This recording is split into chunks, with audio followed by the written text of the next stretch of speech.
So then, here's the drama.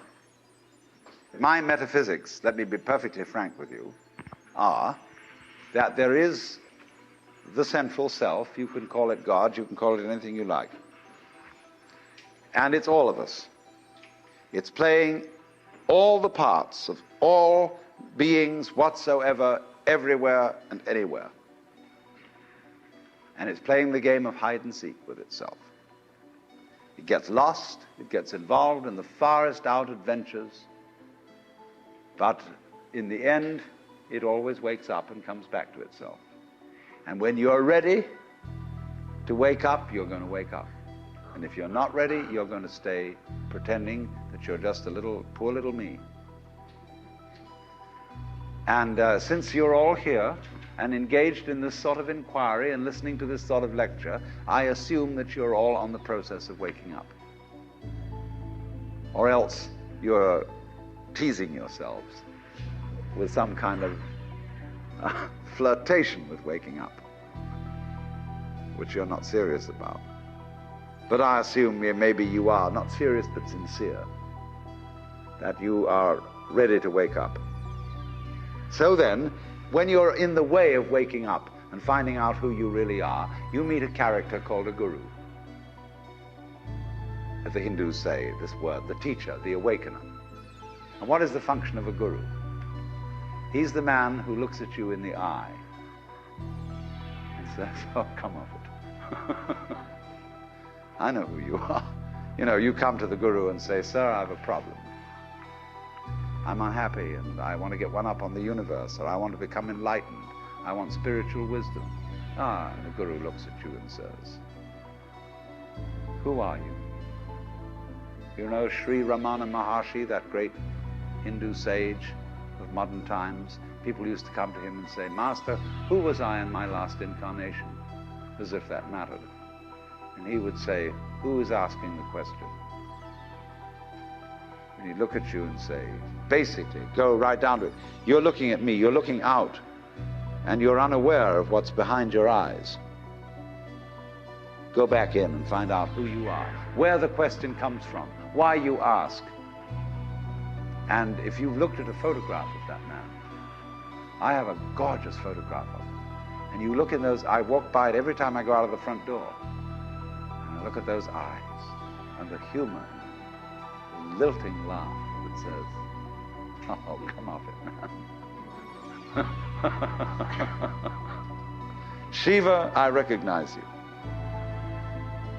When you come to my door and you say, I'm so-and-so, I say, ha ha, what a funny way God has come on today.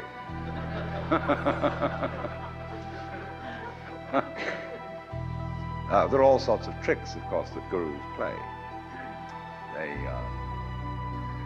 say, well, we're going to put you through the mill.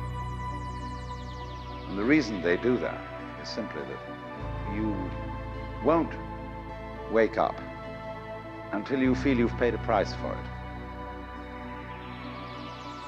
In other words, the sense of guilt that one has, or the sense of anxiety, is simply the way one experiences keeping the game of disguise going on. Do you see that? Supposing you say, I feel guilty. Christianity makes you feel guilty for existing.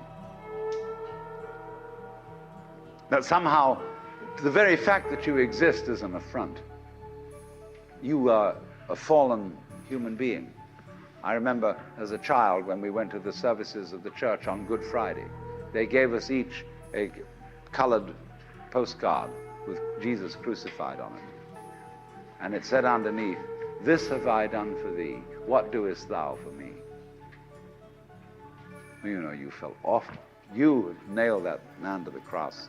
Because you eat steak, you have crucified Christ. Because you killed the bull. After all, you depend on it. Mithra, it's the same mystery. And what are you going to do about that? This have I done for thee, what doest thou for me? You feel awful that you just exist at all. But that sense of guilt is the veil across the sanctuary. Don't you dare come in. In order to, in all mysteries, when you're going to be initiated, there's somebody saying, don't you come in. You've got to fulfill this requirement, this requirement, this requirement, this requirement, then we'll let you in. And so you go through the mill. Why? Because you're saying to yourself, I won't wake up until I feel I deserve it. I won't wake up until I've made it difficult for me to wake up. So I invent for myself an elaborate system of delaying my waking up.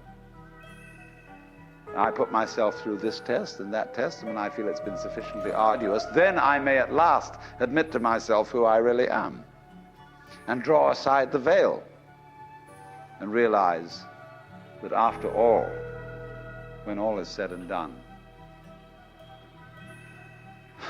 I am that I am, which is the name of God.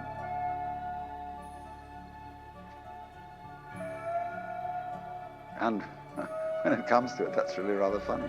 They say in Zen, when you attain Satori, nothing is left to you at that moment but to have a good laugh. But naturally, all masters, Zen masters, yoga masters, every kind of master, puts up a barrier and says to you,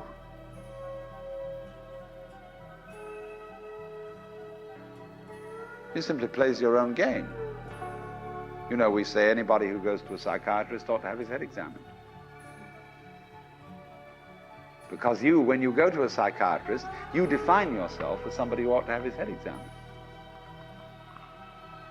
Same way, the Zen masters say anybody who studies Zen or comes to a Zen master ought to be given 30 blows with a stick. Because he was stupid enough to pose the question that he had a problem. But you're the problem. You put yourself in this situation. So it's a question fundamentally. Do you define yourself as a victim of the world or as the world?